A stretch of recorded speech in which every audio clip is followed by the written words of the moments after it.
फायदा नहीं उठाया। एक दिन मैं दुबई में था घूमने के लिए एक होटल में, और मैं और मेरी वाइफ वहां से निकल रहे थे। तो एक ऑफिस था वहां पे किसी कंपनी का, तो वो जो कंपनी वाले व्यक्ति थे वो हमें इनवाइट करने लगे बाहर से, प्लीज कम, ये आपको अपार्टमेंट देखो, ये घर देखो, आप देख। हमने कौन सा लेना था, अस्सी भड़के होते, चलो टाइम पास करते हैं 5 मिनट। हाँ किथे आ वो किथे है, हाँ ये ऐसा है, ये ऐसा है, आप यहाँ पे लेंगे तो आपको फायदा होगा। मैं कहा हाँ हाँ ठीक है। कहती है आपने देखना है। मैंने कहा कहाँ जाना पड़ेगा। मैं कहा नहीं, हम टूरिस्ट हैं, मेरे पास गाड़ी नहीं है, तो कहाँ।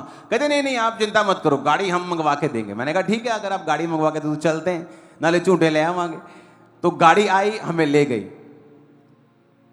वो आदमी सामने से कहता जी आओ जी ਤੁਹਾਨੂੰ दिखाने, पंजाबी बोलता था।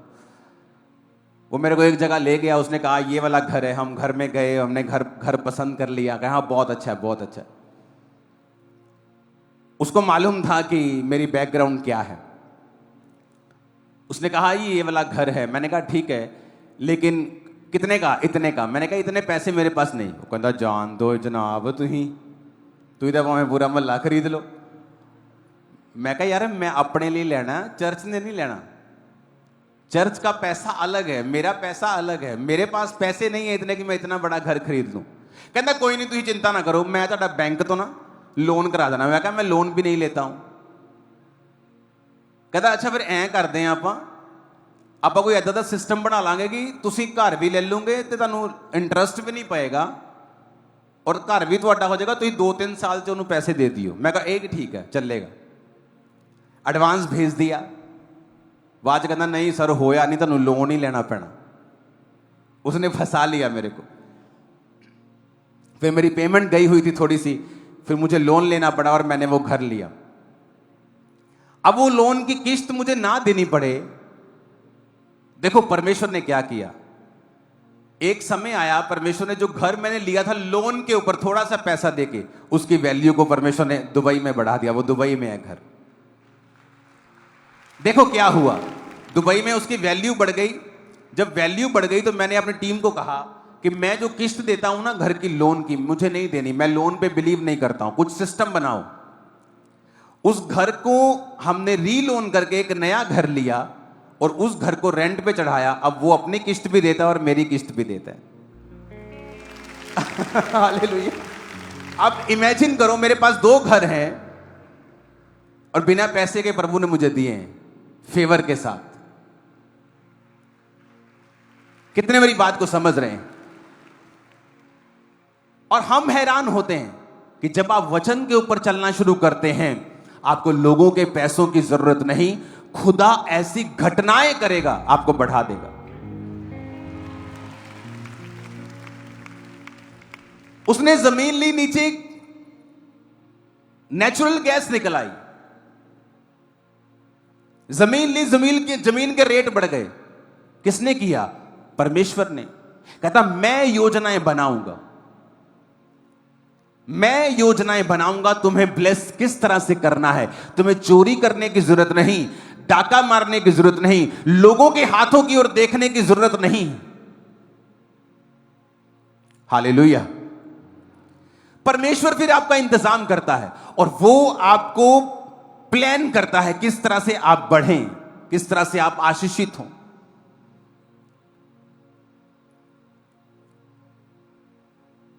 आज भी मेरा टाइथ अलग रखता हूं। अपने पैसे वाले बक्से में डालता तक नहीं हूं, या अगर बैंक गए हैं तो डालता तक नहीं, उन्हें अलग कर देता हूं उसी दिन, और वो अलग जगह होते हैं।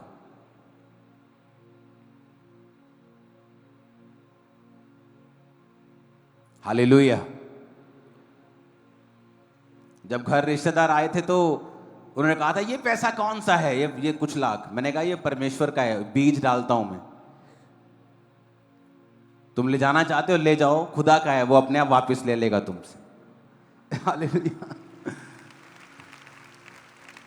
उनको समझ नहीं आ रही थी कि क्या करें अब। आज लोगों को परमेश्वर के वचन से वफादारी करना नहीं आता है। अगर वो वफादारी करते तो आप ये भूल जाओ, आपका रेगुलर वर्क आपको अमीर कर देगा, आपकी सेवकाई आपको अमीर कर देगी। ऐसा नहीं होगा। अमीर करेगा परमेश्वर के वचन पे चलना, और फिर वो घटनाएं करेगा, फिर वो ऐसी घटनाएं करेगा, ऐसी चीजें करेगा कि एक तरह का जबरदस्ती परमेश्वर ने मुझे वो घर दिए, जबरदस्ती, फोर्सफुली, ना करते करते करते, डाउट में रह रहे के भी खुदा ने मुझे दिए। और हमें यह बात समझनी होगी कि हम अपने रेगुलर काम से अमीर नहीं हो पाएंगे, ब्लेस नहीं हो पाएंगे। हमें परमेश्वर के किसी स्पेशल हाथ की जरूरत होगी जो हमें ब्लेस करे। कितने मेरी बात को समझ रहे हैं?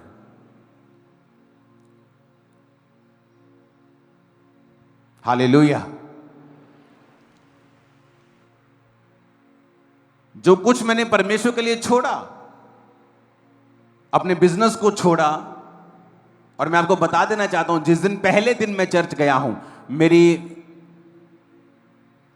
मंथली जो मेरी पॉकेट मनी होती थी वो 3500 रुपया थी 2004 में।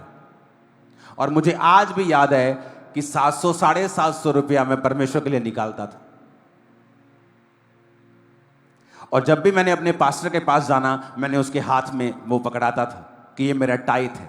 टाइथ ही बोलते थे उसको, चाहे वो 20% था। और तब से ऐसी बरकत जो मेरे जीवन में रही है, आप लोग जानते हैं। 7 सालों में 8 चर्चेस बदलनी पड़ी थी, क्योंकि जिस चर्च को लेते थे, जो जगह होती थी वो भर जाती थी। अब करें क्या? जो जगह ले वो भर रही, जो जगह ले वो भर रही। खुदा ने कहा मैं इतनी बरकत दूंगा, रखने की जगह नहीं होगी। कितने इन बातों को समझ रहे हैं? वचन पे आपको खड़े होना होगा। कब से मैं टाइट दे रहा हूं? 2004 में। और मेरी पर्सनल लाइफ में कुछ ब्लेसिंग्स कब आई हैं? अब 2022 में, 21 में। हालेलुया।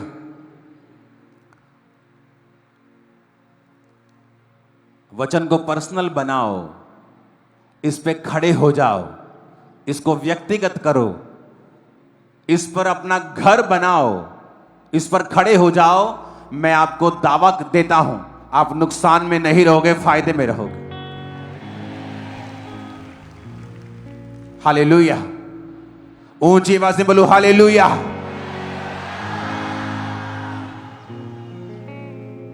और इस वजह से कि आप टाइदर्स हैं, परमेश्वर योजना बनाएगा। आप वचन पे खड़े हैं कि प्रभु तेरे वचन में लिखा है तुझ में की गई मेहनत व्यर्थ नहीं होती। आप जब भी प्रार्थना करते, जब भी मेहनत करते, इस वचन से करते, प्रभु मैं ये मेहनत कर रहा हूं, तुझ में की गई मेहनत व्यर्थ नहीं जाती, नहीं जाएगी व्यर्थ। जिस भाई के लिए आप प्रार्थना कर रहे हो, मसीह में आए 2 साल हो गए, 3 साल हो गए, आप करते रहेंगे, वो मसीह में होगा, वो पति मसीह में होगा, वो पत्नी मसीह में होगी, वो फैमिली मसीह में होगी। करते रहो जो कर रहे हो परमेश्वर के नाम। ऊंची आवाज में खड़कने वाला हालेलुया बोलो जरा, 7 बार बोलो हालेलुया। और बाहर जाना चाहिए गेट के पास। हालेलुया।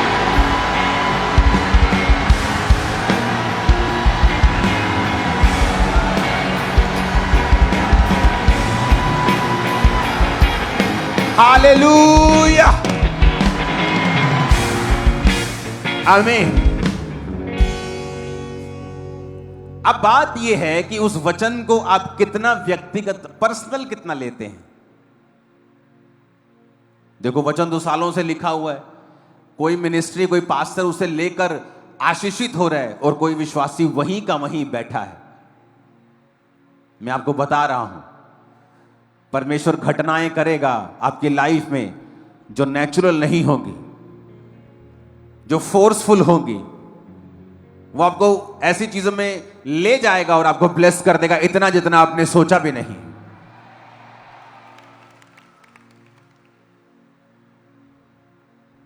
Hallelujah, hallelujah. अब परमेश्वर ने ऐसा सिस्टम बनाया मेरी लाइफ में कि राह चलते चलते बिना किसी मर्जी के परमेश्वर ने मुझे वो घर दिए, और वो लोन फ्री भी हो जाएंगे कुछ ही महीनों के अंदर अंदर।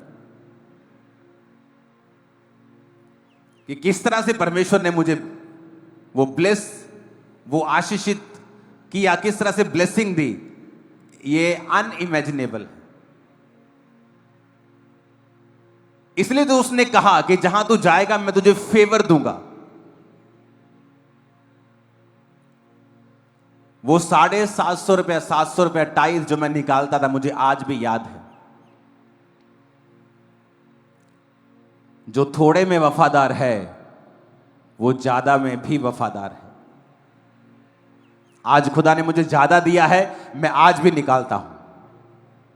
तब थोड़ा था तब भी निकालता था, तब भी थोड़ा नहीं लगता था, क्योंकि मैं जस्ट टीन एज में था। तो मेरे लिए 3500 रुपया महीना बहुत अच्छा होता था, बढ़िया होता था, आसानी से सब काम होते थे। लेकिन मेरी फैमिली की ब्लेसिंग होती थी ऊपर, कि फैमिली के ऊपर ब्लेसिंग होती थी, क्योंकि मैं उस बिजनेस से पैसे लेता था, टाइथ निकालता था, तो उसके कारण मेरा बिजनेस भी आशीषित था।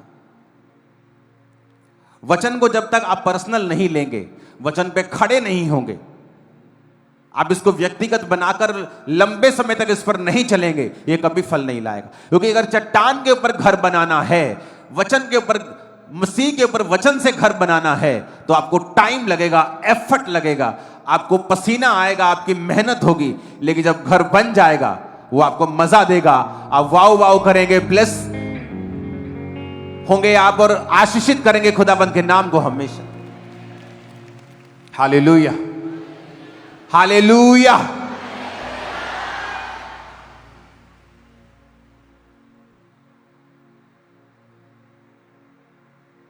आज से प्रार्थना करना कि जो दुख, संकट, फूड के ऊपर, इकोनॉमी के ऊपर, बहुत से देशों के ऊपर आने वाले हैं, परमेश्वर दया करे। क्योंकि हमारे मसीह लोग भी, क्रिश्चियन लोग भी वहां रहते हैं, कि परमेश्वर मर्सी करे और दया करे। शैतान मारने के लिए आया और जीसस प्यार करने के लिए और जोड़ने के लिए आए। आमीन।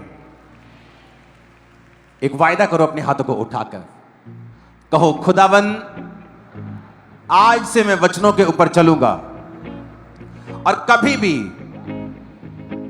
फिर से कहो, कभी भी ऐसा टाइम नहीं होगा जब मैं वचन पर नहीं चला, क्योंकि मुझे चट्टान के ऊपर घर बनाना है और मैं बनाऊंगा। वचन पर पूरी रीति के साथ चलूंगा,